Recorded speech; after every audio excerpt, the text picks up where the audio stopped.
अदाकारा निम्रा खान के मुबैना अगवा से मुतालिक अहम खबर सामने आ गई।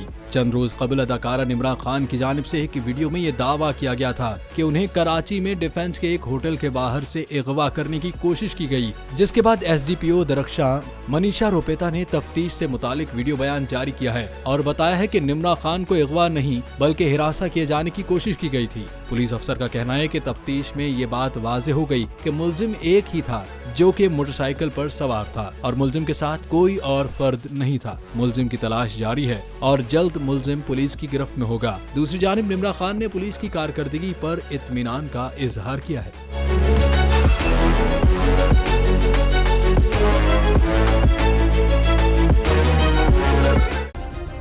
सब्सक्राइब करें और बेल दबाएं ताकि कोई खबर रह न जाए।